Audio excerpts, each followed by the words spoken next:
Friends, आज हम start कर रहे हैं इतिहास। और इतिहास के लिए हम सबसे पहले जो चीज़ पढ़ेंगे वो पढ़ेंगे भारतीय इतिहास का वर्गीकरण। सबसे पहले हमें ये जानना होता है कि इतिहास होता क्या है। तो इतिहास हमें पुरानी घट चुकी घटनाओं के बारे में बताता है। और इसी क्रम में हम स्टार्ट करते हैं आज का टॉपिक, जिसका नाम है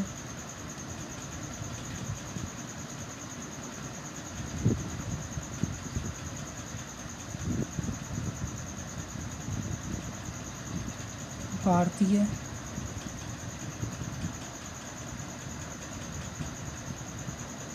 इतिहास का वर्गीकरण। थोड़ा सा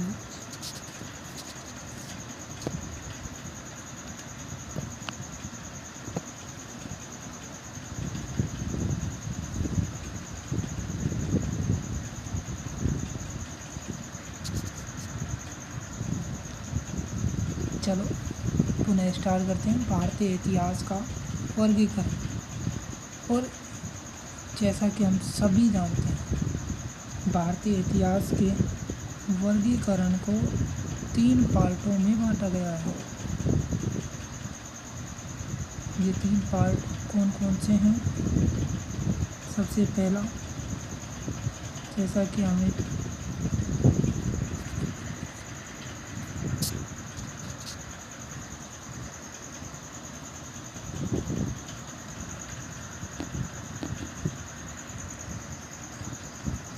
बताया गया है,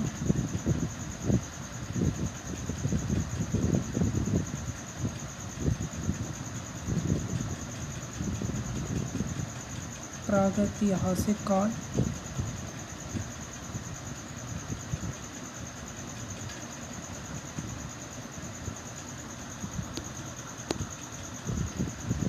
दूसरा है आदि ऐतिहासिक काल,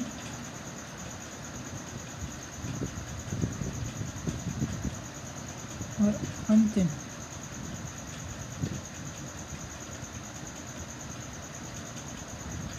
ऐतिहासिक काल। प्रागैतिहासिक काल, यदि इसके समय की बात करें तो इसका समय है 20 लाख ईसा पूर्व से लेकर 6000 ईसा पूर्व।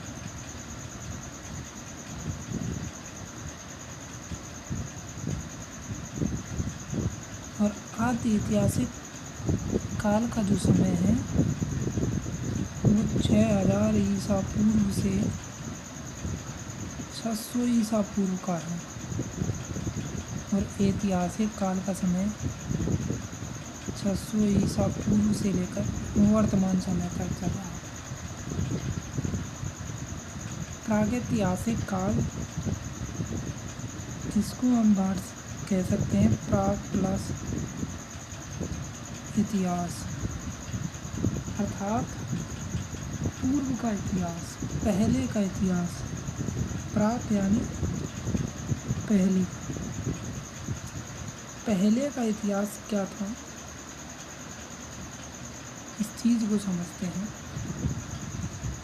कि पहले का इतिहास से मतलब क्या है। अर्थात ऐसा इतिहास जहाँ लिपि का ज्ञान नहीं था। अर्थात इस समय लिपि की जानकारी या लिपि का ज्ञान नहीं था।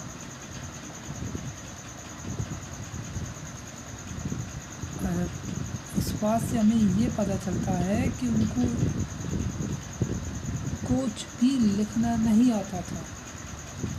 अर्थात हम कह सकते हैं कि इस समय के हमें लिखे हुए ग्रंथ या लिखी हुई कुछ शिलालेख, स्तंभलेख आदि ऐसा कुछ नहीं मिला है। फिर हमें इस समय की जानकारी कैसे मिलेगी? तो इस समय की जानकारी के लिए हमें केवल पुरातत्व जो स्रोत होते हैं उन स्रोतों पर आधारित होना पड़ता है। तो पुरातत्व स्रोतों पर आधारित हैं।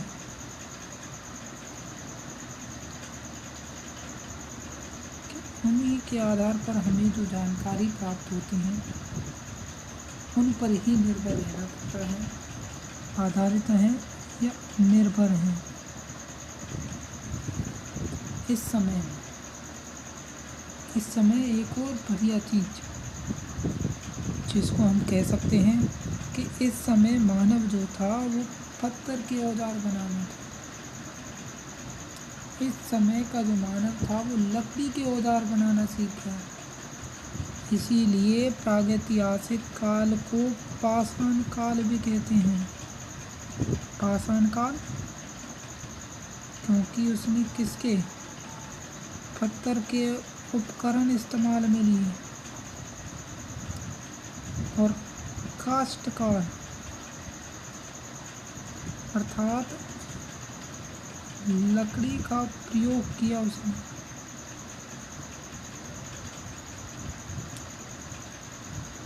इस समय का जो मानव रहा होगा वो प्रारंभिक मानव था, जिसको हम आदि मानव भी कहते हैं। ये सभी विशेषताएं हमें प्रागैतिहासिक काल की हैं। अब हम इन्हीं से विशेषताओं को आधार मानकर आदि ऐतिहासिक काल की बात करेंगे। आदि ऐतिहासिक काल, जहाँ प्रागैतिहासिक काल में लिपि का ज्ञान नहीं था, वहीं आदि ऐतिहासिक काल में मानव को लिपि का ज्ञान हो गया था। तो लिपि की जानकारी हो गई।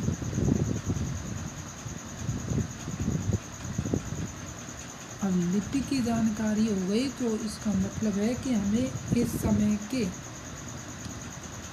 बहुत सारी लिपियों की जानकारी है, तो बहुत सारी चीज़ों के बारे में पता चल गया होगा।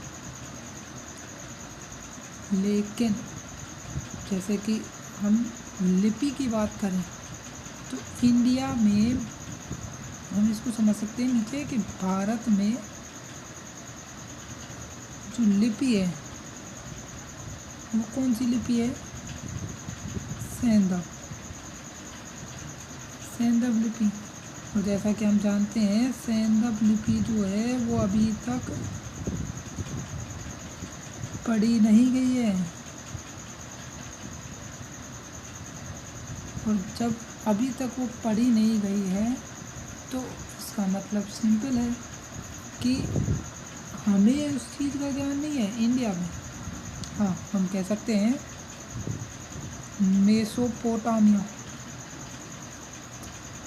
मेसोपोटामिया, चीन, मिस्र,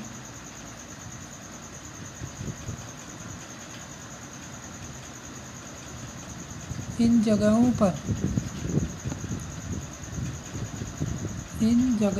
पर लिपि को पढ़ लिया गया। और जब यहाँ लिपि पढ़ ली तो यहाँ पर उस लिपि के द्वारा उन्हें वो साक्ष्य मिल गए और उन्होंने उनके बारे में जानकारी प्राप्त कर ली। लेकिन भारत में अभी तक सेंधव लिपि पढ़ी नहीं गई है। सेंधव लिपि के बारे में बेसिकली आपको बता दें कि सिंधु सभ्यता की यह लिपि थी और यह लिपि अभी तक पढ़ी नहीं गई है। तो हमें सिंधु सभ्यता में के जो लोग थे उनके बारे में कोई जानकारी प्राप्त नहीं है बेसिक तौर पर। तो इसके बाद तो फिर हमें उनके बारे में जानकारी कैसे होती है? तो वही हमें फिर से पुरातात्विक स्रोतों पर ही आधारित होना पड़ेगा, स्रोतों पर ही निर्भर हैं। समय एक और चीज़ अच्छी हुई। इस समय मनुष्य ने धातु का इस्तेमाल सीख लिया, धातु का प्रयोग करना सीख लिया। अब धातु का प्रयोग करना जब सीख लिया तो इस समय आदि ऐतिहासिक काल को, जबकि धातु कौन सी यूज में ली है, तांबा, तो इसीलिए इस आदि ऐतिहासिक काल जो है इसको ताम्र युग भी कहते हैं। और जब ताम्र युग की बात करते हैं हम, तो इसका मतलब है कि इस समय सभ्यताएं विकसित हो गई थी, सभ्यताएं विकसित हो गई। और सभ्यताएं विकसित हो गई तो ये सभ्यताएं कौन सी सभ्यताएं रही होंगी, ताम्रयुगीन सभ्यताएं, क्योंकि ताम्र युग में है। इस समय धातु में तांबा, टिन, कांसा ये प्राप्त कर लिया गया। तो आदि ऐतिहासिक काल में इन चीज़ों की जानकारी हुई। हमने कहा लिपि का ज्ञान हो गया, अर्थात लोग साक्षर हो गए।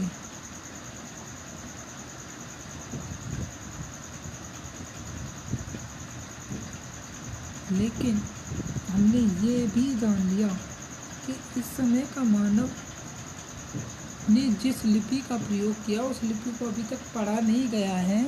इस कारण हमें अभी भी पुरातात्विक स्रोतों पर ही निर्भर रहना पड़ेगा। हमारा अगला जो काल है उसकी बात करें, ऐतिहासिक काल।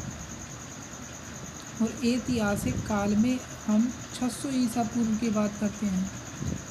और जैसा कि आप जानते होंगे कि 600 ईसा पूर्व तक इस समय वैदिक काल में उत्तर वैदिक काल था। और उत्तर वैदिक काल से हमें बहुत सारी चीज़ें पता चलती हैं, क्योंकि उत्तर वैदिक काल में हमें लिखित व पुरातात्विक, तो हमें उत्तर वैदिक काल में है। और उत्तर वैदिक काल में 600 ईसा पूर्व से है। तो जाहिर है कि हमें उत्तर वैदिक काल में 600 ईसा पूर्व से पता चलता है। तो इस समय उत्तर वैदिक काल है तो हमें लिखित साक्ष्य भी तो मिल रहे हैं, लिखित मिल रहे हैं। हमने कहा हम पुरातात्विक पर तो निर्भर है ही हैं, और इनके साथ में इम्पोर्टेंसी और बढ़ जाती है, क्योंकि इस समय जो विदेशी विवरण हुआ, विदेशी यात्राएं हुई, उन विदेशी यात्रियों का भी विवरण मिलता है।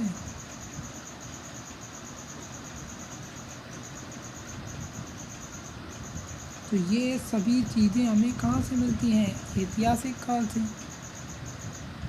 और ऐतिहासिक काल से हमें इन सब चीज़ों की जानकारी मिलने का साथ साथ हमें यहाँ एक और धातु का प्रयोग मिलता है। और वो धातु क्या है, वो सबसे इम्पोर्टेंट है, और वो धातु है लोहा। जैसा कि हम जानते हैं उत्तर वैदिक काल में लोग लोहे से परिचित हो गए थे। लोहे से परिचित होने के साथ हम ये समझ सकते हैं कि लोहा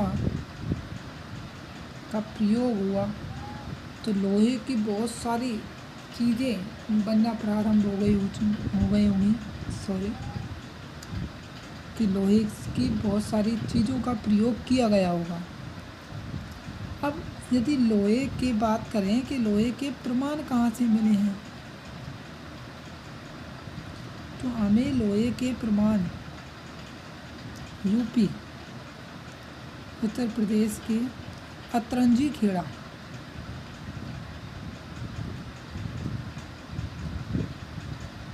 अतरंजी खेड़ा से, उत्तर प्रदेश के अतरंजी खेड़ा से हमें लोहे के प्रमाण मिले हैं। इसके साथ में हमें हस्तिनापुर से भी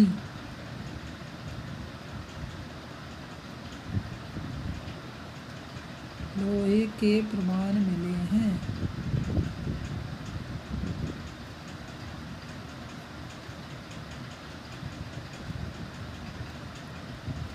तो ये हमने जो जाना है अभी तक, ये हमने जाना है भारतीय इतिहास का वर्गीकरण। और ये इस वर्गीकरण का जो आधार था, हम बताना भूल गए आपको कि ये वर्गीकरण पुरातत्व के आधार पर किया गया है, क्योंकि भारतीय इतिहास का वर्गीकरण कई प्रकारों से किया गया है। तो उनमें हमने पुरातत्व के आधार पर ही अभी हमने पढ़ा है कि पुरातत्व के आधार पर भारतीय इतिहास को 3 पार्टों में बांटा गया है। पहला है ऐतिहासिक काल, दूसरा आद्य ऐतिहासिक काल, तीसरा ऐतिहासिक काल। प्रागैतिहासिक काल को प्राक प्लस इतिहास में बांट करके हम समझ गए कि इसमें पूर्व का इतिहास है, इसीलिए इसका समय हमने 20 लाख ईसा पूर्व से 6000 ईसा पूर्व माना। जबकि हम जानते हैं कि भारत में प्रागैतिहासिक काल जो है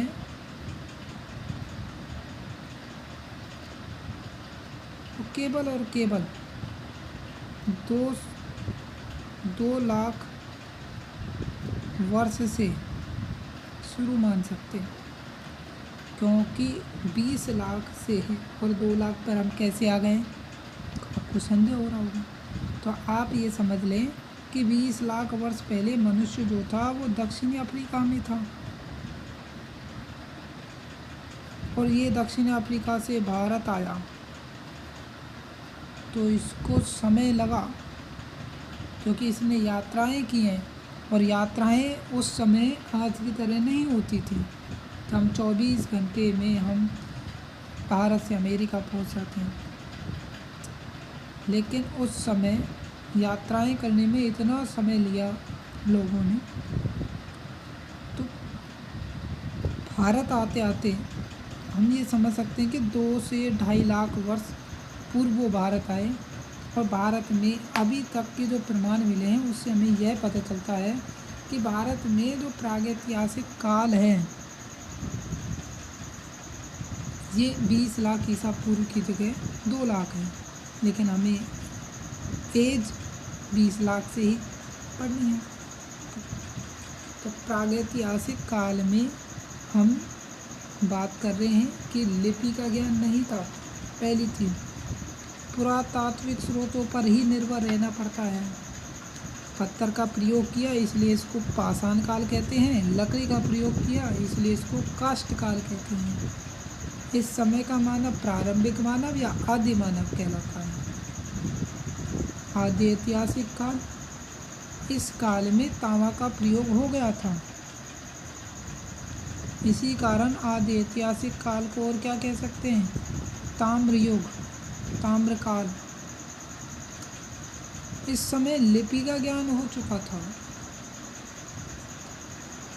और इस बात की पुष्टि इस बात से की जाती है कि केवल सैंधव सभ्यता की लिपि को छोड़कर अन्य सभी जो लिपियां हैं, जैसे मेसोपोटामिया की लिपि है, चीन की लिपि है, मिस्र की लिपि है, तो इन सभी लिपियों को पढ़ लिया गया है। हाँ, भारत की जो सैंधव लिपि है उसको अभी तक पढ़ा नहीं गया है, इसीलिए केवल भारत में हमें अभी भी पुरातात्विक स्रोतों पर ही निर्भर रहना पड़ता है आदि ऐतिहासिक काल की जानकारी के लिए। इस समय में धातु का इस्तेमाल किया गया, और धातु का इस्तेमाल होने वाली धातुओं में तांबा है, टिन है, कांसा है। और हमें पता है कि टिन की प्राप्ति के लिए किस प्रकार का प्रयोग किया गया। जैसा कि हम समझते हैं कि तांबा और टिन, यदि इन दोनों को मिलाकर के कांसा प्राप्त किया गया, सॉरी तांबा और टिन मिले, और तांबा और टिन, इसको थोड़ा समझें।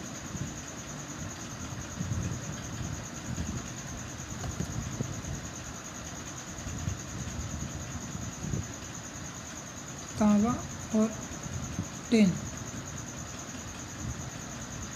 तांबा का 9% और टिन का 1%, और इनसे मिल करके तब जाकर क्या बनाया गया, कांसा। तब कांसा प्राप्त हुआ। और उसके बाद हमने पढ़ा ऐतिहासिक। इस समय सब एक और चीज़ रह गई कि इसी समय ताम्र युग था, तो इसी समय सभ्यताएं भी पनपने लग गई थी, सभ्यताएं विकसित हो गई थी। उसके बाद हम पढ़ा हमने ऐतिहासिक काल, और जैसा कि हम जानते हैं ऐतिहासिक काल का समय 600 ईसा पूर्व से वर्तमान समय है।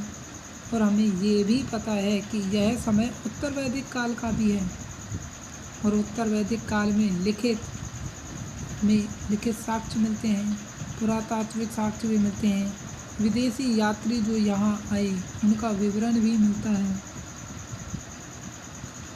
और इस समय की सबसे खास बात कि इस समय लोहे का प्रयोग हो गया था।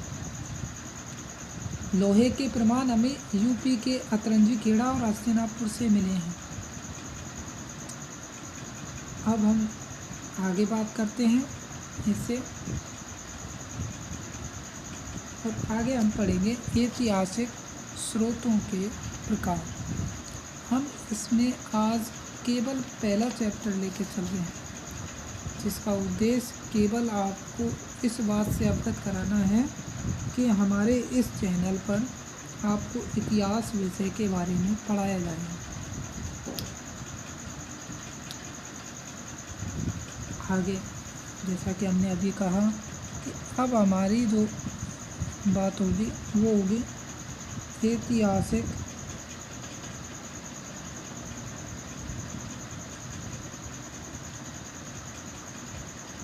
स्रोतों के प्रकारों को लेकर। ऐतिहासिक स्रोतों के प्रकार, जैसा कि हम सभी जानते हैं कि इनको कितने पार्ट में डिवाइड किया गया है, 3 पार्ट। प्राथमिक स्रोत,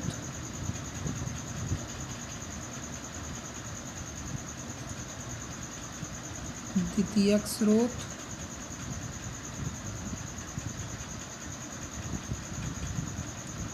और तीसरा है पाठ्य पुस्तकें। हालांकि इसमें और भी हैं, लेकिन हम केवल इन 3 पर फोकस करेंगे। अब प्राथमिक स्रोत में कौन कौन सी चीज़ें शामिल होती हैं।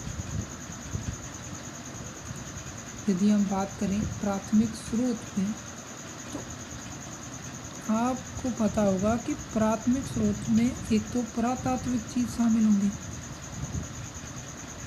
तो पुरातात्विक स्रोत शामिल होते हैं। अब पुरातात्विक स्रोत में कौन कौन से आते हैं, तो अभिलेख,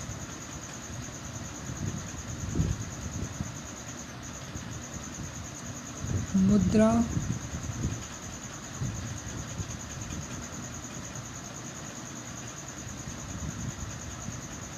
भवन आदि आप मान सकते हैं। अवशेष वगैरह वो सब इसमें आते हैं। दूसरा इसमें समकालीन लेख,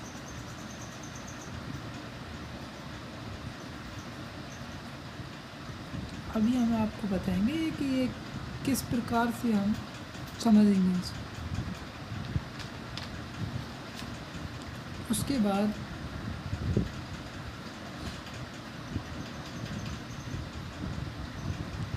द्वितीयक स्रोत, लेकिन उससे पहले हम थोड़ा सा एक बार प्राथमिक स्रोत को समझते हैं। पहली चीज़ पुरातात्विक स्रोत। कि पुरातात्विक स्रोत क्या है, तो हमने जैसा समझने का प्रयास किया, अभिलेख, मुद्रा, भवन आदि चीज़ें जो हैं ये ऐसी चीज़ें हैं। जैसे अभिलेख है, तो अभिलेख में हमें स्पष्ट रूप से ये पता चल जाता है कि यह अभिलेख जिसके द्वारा लिखवाया गया है और इसमें जो बातें लिखी हैं वो पूर्ण रूप से सत्य हैं, क्योंकि उनको बदला नहीं जा सकता। तो ये पुरातत्व की हैं। पुरातत्व यानी कि भौतिक अवशेषों द्वारा अतीत का अध्ययन करना, पुरातत्व। मुद्रा, अगर हमें किसी राजा के मुद्रा मिलती है तो उस मुद्रा पर चिन्हित निशानों, चिन्हों आदि से हमें ये पता चलता है कि इस राजा के समय कैसी व्यवस्था थी, जितना उस सिक्के से पता चलता है। और इन सब के बारे में हमें बताता कौन है? पुरातत्ववेत्ता, जो पुरातत्व में नॉलेज रखते हैं। अब समकालीन लेख, इसका क्या मतलब है? तो आप इसको समझने का प्रयास करें कि जैसे जब हम बात करते हैं कि जो, जैसे कि आप इतिहास के हैं तो आपको एग्जाम्पल दे के बताते हैं कि प्राथमिक स्रोत में आप उन सबको शामिल कर लोगे समकालीन लेखों में जो उसी समय लिखे गए हैं। उसी समय कैसे? जैसे अल मसूदी का एक ग्रंथ है,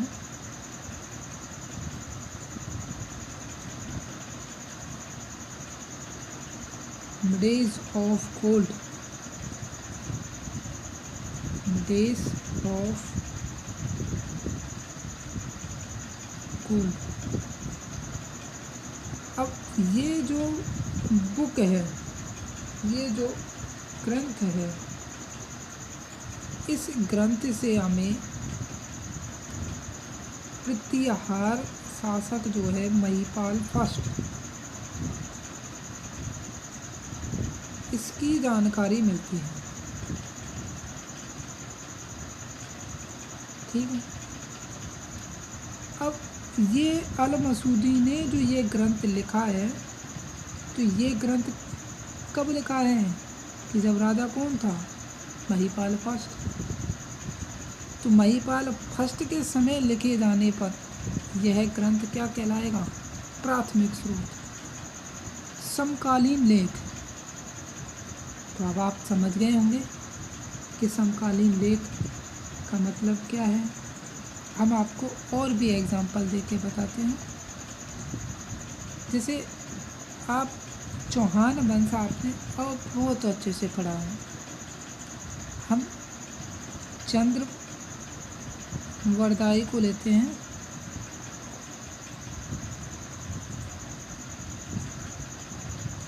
चंद्र वरदाई ने जो ग्रंथ लिखा पृथ्वीराज रासु, हालांकि इसके पुत्र जिसको पूरा किया, लेकिन फिर भी यह ग्रंथ जब लिखा गया तो इस ग्रंथ में हमें पृथ्वीराज चौहान, पृथ्वीराज थर्ड के बारे में जानकारी मिलती है। और इसकी जानकारी मिलती है तो इसी के समय यह ग्रंथ लिखा गया।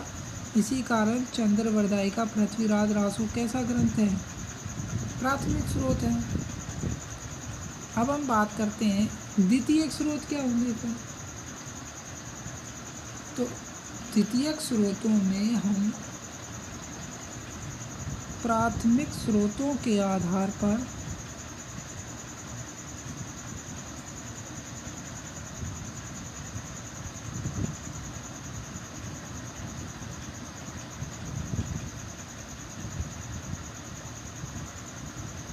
लेखन जो होगा वो द्वितीयक स्रोत में होगा। अब फिर कन्फ्यूज़न हो गया प्राथमिक स्रोतों के आधार पर कैसे।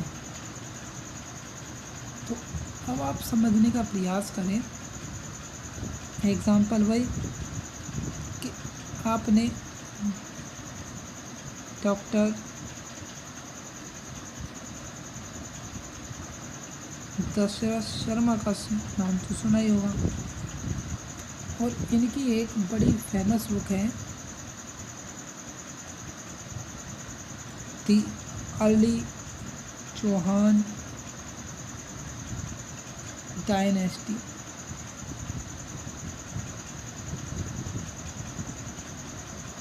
इस ग्रंथ से भी हमें किसकी जानकारी मिलती है? चौहान वंश की। परंतु अब आप ये समझने का प्रयास करें कि ये बुक जब लिखी गई तब क्या चौहान वंश का कोई राजा था? नहीं। यह बुक किसको आधार बनाकर लिखी गई है? प्राथमिक स्रोतों को, अर्थात इस बुक में हमें चंद्रवरदाई के पृथ्वीराज रासों से लिए गए भी मिलेंगे। इसमें जो वर्णन है वो यहाँ भी मिलेगा। पृथ्वीराज रासों के समय जो अभिलेख बने, शिलालेख बनाए गए, उनकी जानकारी भी इसमें शामिल है। पृथ्वीराज विजय से संबंधित जानकारी भी इसमें शामिल होगी। तो डॉक्टर दशरथ शर्मा ने इस बुक को जब लिखा तो उन्होंने अपनी जानकारी प्राथमिक स्रोतों से ली। इसी कारण से यह जो बुक है यह कौन से स्रोत की हो गई? द्वितीयक स्रोत की हो गई।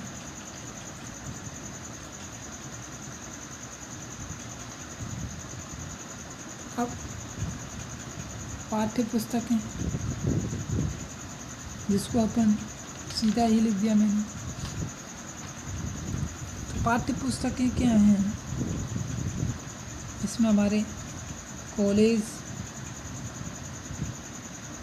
एंड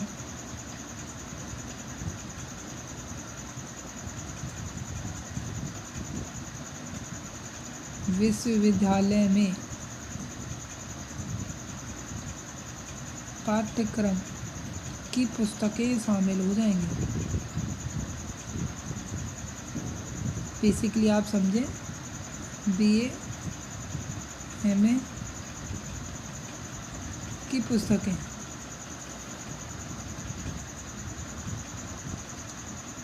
इनकी जो बुक्स आप पढ़ते हैं वो बुक्स, अब बीए और एमए, बीएससी, एमएससी सब शामिल हो जाएंगे हालांकि, लेकिन बी और एमए इसलिए कि अपन इतिहास के विद्यार्थी हैं, इसी कारण हमने बी और एमए का जिक्र किया है। तो इतिहास के जो ये 3 स्रोत हैं जिनसे हमें इतिहास की जानकारी प्राप्त होती है, तो मेरा अंदाज़ा है कि आप इन तीनों चीज़ों को समझ गए होंगे। इसके अलावा फिर हम आगे बात करेंगे मानव, कल की जो हमारी क्लास रहेगी वो क्लास मानव की उत्पत्ति को लेकर के होगी। तो आज की क्लास हम यहीं समाप्त करते हैं। तो इस चैनल पर पहली बार आए हैं तो इस चैनल को सब्सक्राइब कर लें और इस वीडियो को शेयर करें, तथा बेल आइकन को भी आप क्लिक कर लें, जिससे आने वाली वीडियोस की जानकारी आपको मिल जाए। धन्यवाद। मिलते हैं नेक्स्ट वीडियो में।